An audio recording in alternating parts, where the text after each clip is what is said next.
बैसाख के महीने में एक पकवान बनता है शंकर जी का।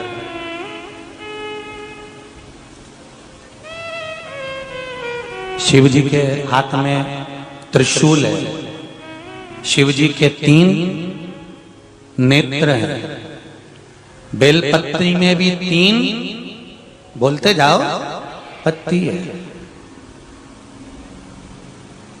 बैसाख के महीने में जो शंकर भगवान को प्रसाद का भोग लगता है उसमें भी 3 ही चीज मिलती है।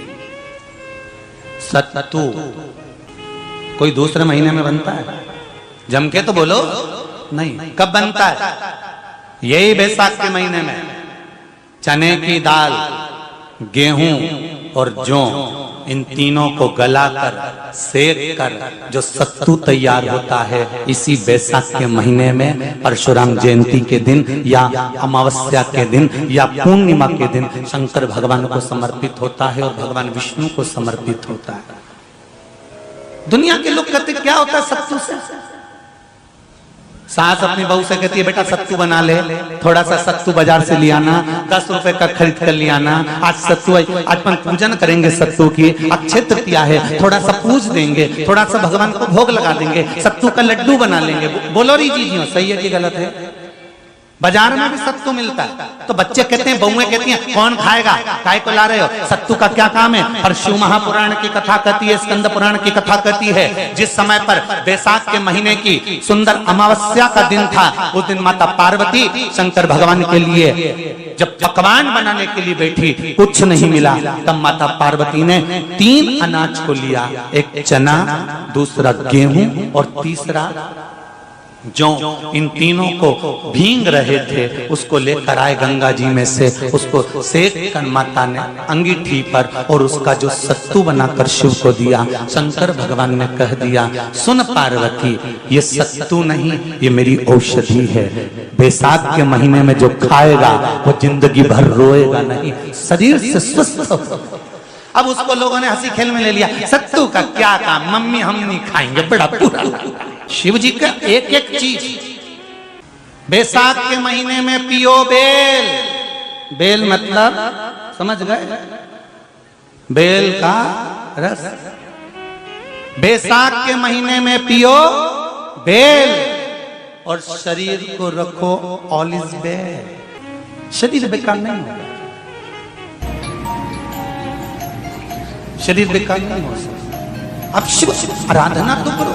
हाँ, जिंदगी की मोड़ पर शंकर परीक्षा बहुत लेते हैं, बहुत परीक्षा। एक सुंदर संवाद आता है स्कंद पुराण, शायद आप लोगों ने सुना होगा, सुना हो तो भी सुन लो, नहीं सुना हो तो भी सुन लो। कांति नगर में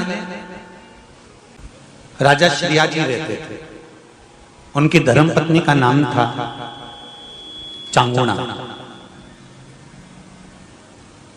क्या नाम है उनका? चांगुणा।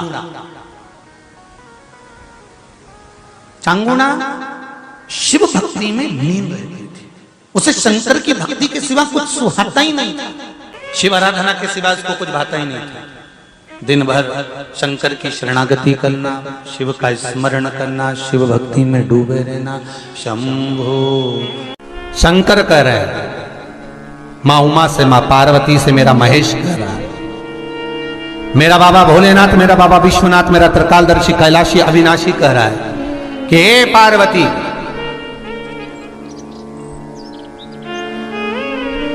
एक बीला, एक बेल जो मुझे समर्पित करता है, और समर्पित करने के बाद उस बेल की महत्वता देखिए, जो बैसाख महीने में बाबा शंकर को जो चढ़ाया जाता है, और 1000 अश्वमेध यज्ञ का पुण्य फल हम प्राप्त कर लेते, मात्र एक फल चढ़ाकर, मात्र एक फल चढ़ाकर। हे पार्वती,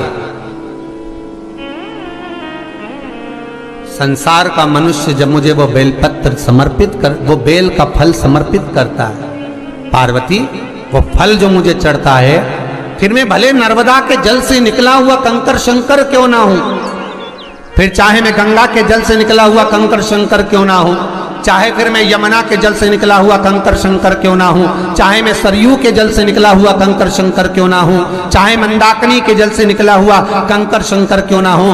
ए पार्वती, फिर जो भी शिवलिंग पर वो बेल समर्पित होता है वो बेल उठाकर जीव अपने कार्य में ले सकता है। ये माँ उमा से कह रहा है। तो उस बेल की महत्वता जानेंगे। अब अपन उस बेल को जानने के लिए वापिस स्कंद पुराण में चले तो स्कंद पुराण में लिखा हुआ है कि जो बेल बैसाख के महीने में शंकर को चढ़ाया जाता है वो बेल का फल उठाकर रख लिया जाता है। बैसाख के महीने में उस चढ़े हुए, बाकी के आपको बेल का फल खाना हो तो बात दूसरी, पर चढ़ा हुआ जो बेल का फल है वो पूरा बैसाख नहीं खाना। बैसाख के बाद में अगला जो महीना आए उस महीने के अंदर उस फल के अंदर का गुर्दा निकालकर उसको सुखा लीजिए और सुखाकर जिस व्यक्ति को पथरी की बीमारी हो और जिस व्यक्ति को पेट में बहुत भोजन पचता ही नहीं है, पूरा शरीर पाचन क्रिया बेकार हो गई, उस व्यक्ति को केवल 7 दिन तक शंकर पर चढ़ा हुआ वो बेलपत्र प्रदान कर दीजिए। पथरी भी बाहर और पाचन क्रिया भी ठीक, जिंदगी भर तकलीफ नहीं। उस बैसाख में उस फल की इतनी महत्वता बाबा भोलेनाथ स्कंद पुराण, लिंग पुराण, नर्मदा पुराण, पद्म पुराण के अंतर्गत, शिव महापुराण के अंतर्गत वर्णन कर उसकी महत्वता है। वो बेल का फल साधारण नहीं हो सकता। अब मंदार का जो पुष्प होता है, आंकड़े का जो फूल होता है, एक सफेद कलर का भी होता है और एक गुलाबी कलर का भी होता है। देखा है आप लोगों ने? बोलो, जम के बोलो, देखा है ना? गुलाबी कलर का जो पुष्प होता है वो आप मंदार का, आंकड़े का जो गुलाबी कलर का पुष्प होता है आप टीवी पे देख रहे होंगे। एक सफेद देख रहे होंगे, एक मंदार का गुलाबी फूल, नीला कलर का फूल देख रहे होंगे। जो नीला कलर का जो पुष्प होता है, गुलाबी कलर का जो आंकड़े का फूल होता है, प्रयास करना जब किसी विषम परिस्थिति में फंस गए, विषम परिस्थिति, जब आपको लग रहा है कि मुझे बहुत भय लग रहा है, कुछ बुरा होने वाला, आपको लग रहा है आज मेरी उल्टी आंख बहुत फड़क रही है, कुछ गड़बड़ होने वाला है, आपको लग रहा है मेरी सीधी आंख फड़क रही, कुछ गड़बड़ होने वाला है, तब केवल वो नीला जो गुलाबी पुष्प है मंदार का, उसको कहीं से लाकर शिवालय में अशोक सुंदरी वाली जगह पर स्पर्श कर कर शिवलिंग पर आप चढ़ा दीजिए। आपकी विषम परिस्थिति कैसी भी होगी वो रास्ता बनाकर बाहर निकल जाएगी। आपको फंसना नहीं, परेशान नहीं। मंदार आंकड़ा, सफेद आंकड़े का पुष्प भी भगवान शिव को समर्पित होकर, जैसे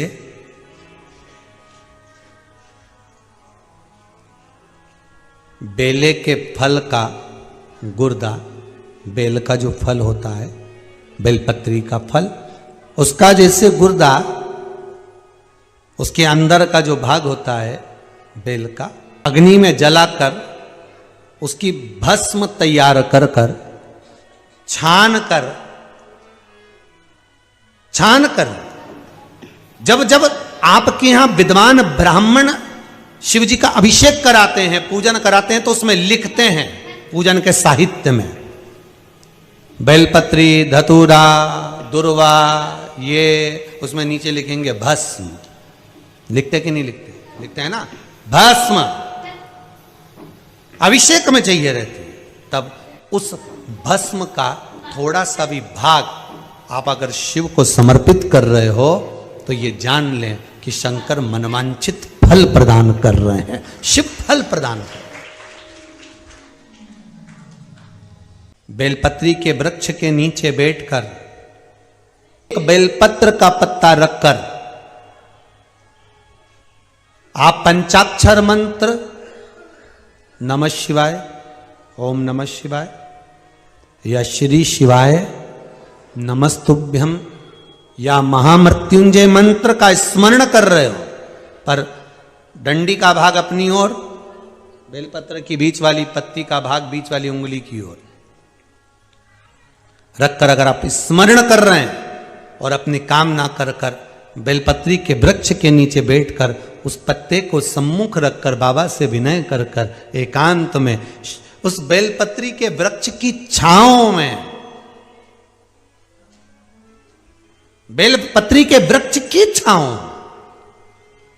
आप कामना कर कर उस पत्ते को शंकर भगवान के ऊपर समर्पित कर रहे हैं, तो ये जान कर रखें कि पार्वती और शिव का मिलन करवा रहे हैं और अपनी मनवांछित फल कामना पूर्ण करवा रहे हैं। क्योंकि शिव और पार्वती का जब मिलन होता है, शंकर पार्वती जब एक दूसरे के सम्मुख में होते हैं, शिव और पार्वती जब एक दूसरे के सामने अपने बच्चों के कारण एक दूसरे के सम्मुख में आते हैं, तो उनके चेहरे पर प्रसन्नता का भाव आ जाता।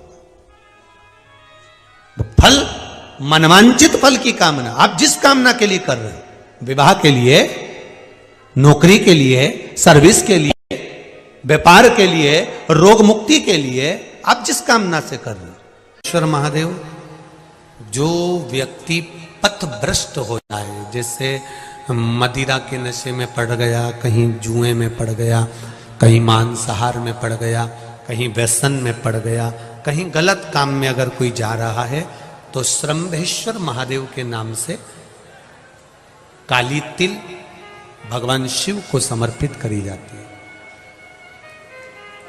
महाराज काली तिल को वापस उठा कर ले आते हैं।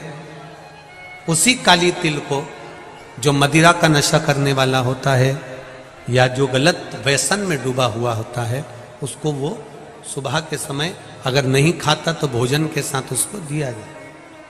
श्रंभेश्वर महादेव। एक बेलपत्री का भी बहुत अच्छा प्रयोग है श्रंभेश्वर महादेव का। मदिरा पीने वालों के लिए, मांसाहार, व्यसन में, जुए में, पेशावृत्ति में, पर नारी में, गलत जगह पर जो डूबे रहते हैं उनके लिए पहले की कथा में उसका वर्णन किया है बेलपत्री का। श्रंभेश्वर महादेव। एक बार सब बोलेंगे, कौन से महादेव? श्रंभेश्वर महादेव। फिर जम के बोल लो एक बार, श्रंभेश्वर महादेव। जब हमारे घर में क्रोध बढ़ता है या कोई गलत कार्य में जाने लगता है, तो श्रंभेश्वर महादेव का हमें शरणागति लेना चाहिए। श्रंभेश्वर महादेव का पूजन करना चालू कर देना चाहिए। कई लोग कहते हैं महाराज जी, ये श्रंभेश्वर महादेव का मंदिर कहाँ मिलेगा, हम कहाँ पूजन करने जाए? कहीं नहीं जाना, तुम्हारे घर के पास में जो शंकर जी का मंदिर है वहीं जाओ, उसी देवालय में, उसी मंदिर में जाओ। श्रंभेश्वर महादेव के नाम से जल चढ़ाना प्रारंभ करेंगे। वो जल जो गलत संगत में पड़ा हुआ है उसका आचमन कराना प्रारंभ करेंगे। अपने आप उसकी धीरे धीरे बुद्धि सुधरना प्रारंभ हो जाएगी। ऐसा श्रंभेश्वर महादेव का है।